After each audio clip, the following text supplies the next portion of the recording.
Rikthehemi në studio, jemi në zhvillimin e minutës fundit. Jemi bërë edhe me dijen, fakt një ngjarje e rëndë është regjistruar në Maliq, gjatë një përplasje me armëzjarri gjatë një operacioni, është vrarë fatkeqësisht një efektiv policie, një tjetër ka mbetur i lënduar, po i lënduar edhe autori dyshuar. Gjithsesi kam komunikim drejt për drejt kolegun Armand Brau, i cili është duke zhvendosur dhe duke shkuar në vendin e ngjarjes. Armand, mirëmëngjes, përshëndes. Me ato burimet e informacionet e para, çfarë mendohet ketë ndodhur dhe kur është regjistruar ngjarja?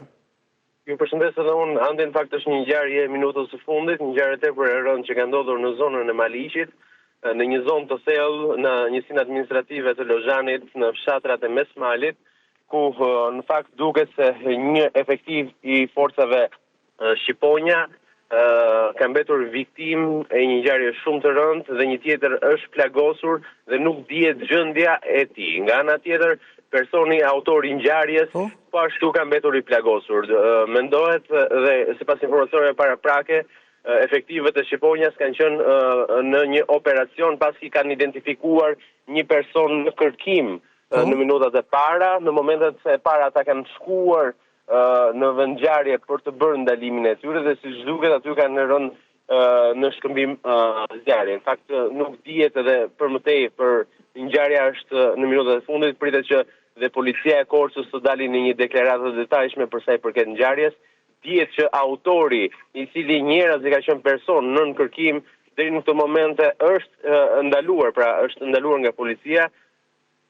Pasur plagë të marra. Nuk dihet gjendja në fakt e efektivit tjetër të shqiponjas, i cili është transportuar për ndihmë mjekësore në Spitalin Rajonal të Korçës, ku po merr trajtimin e duhur. Në fakt është një ngjarje që ka tronditur opinionin publik në qarkun e Korçës, është një ngjarje që është regjistruar, siç e thash, në një zonë periferike ku patrullimet e policisë. Kur është regjistruar? Sot në orët e para të mëngjesit, rreth mesnatës, pas mesnate? Nuk, të paktën sipas informacioneve, nuk ka shumë kohë që ka ndodhur, nuk ka shumë kohë që ka ndodhur. Është një ngjarje e minutave të fundit, siç duket.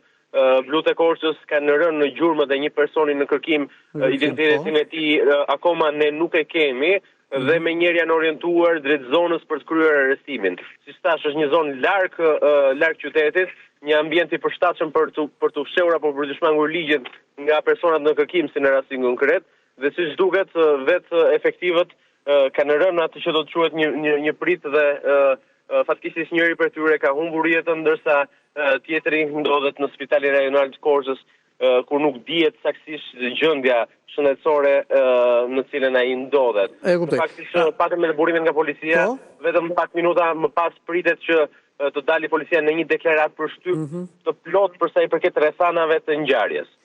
Të kuptoj, pra personi, autori dyshuar i kësaj ngjarje, një person në kërkim, ndoshta edhe një nga personat e shumë kërkuar, që edhe ai ka mbetur i lënduar dhe më pas për është bërë dhe arrestimi i tij. Le të themi për çfarë ishte në kërkim ky person apo veprimtaria e tij që do ta vinte përballë ligjit, besoj këtë ende nuk e di, mëse sapo e thamë që ngjarja ka ndodhur, pak informacione ka për së vërtetës. Ngjarja është e minutave të fundit, pak informacion ka në lidhje me të dhe vetëm dihet që ka qenë një person që ka qenë në kërkim, është identifikuar nga strukturat e policisë në atë zonë, është ndërhyrë që ky person të ndalohet nga forcat shqiponja, por siç duket ka ndodhur dhe shkëmbimi i zjarrit dhe humbja e jetës së një efektive dhe plagosje një tjetri. Në total bilanci është një i vdekur dhe 2 të plagosur. Mirë Armand, faleminderit për këtë komunikim të parë. Në lidhje me këtë ngjarje të rëndë, do të kemi mundësi që të shohim edhe komunikatën që të jap policia, dikush më shkruaj që mund të ketë ndodhur dhe rreth orës 4 të mëngjesit, por këto janë detaje që do të vërtetohen. Dhe kolegu Armand Brau është duke shkuar në vendin e ngjarjes. Fatkeqësisht një efektiv i forcave shqiponja në zonën e Maliqit pra ka humbur jetën, një tjetër ka mbetur i plagosur, kishin shkuar pra le të themi për të arrestuar apo për të kapur një person të shumë kërkuar.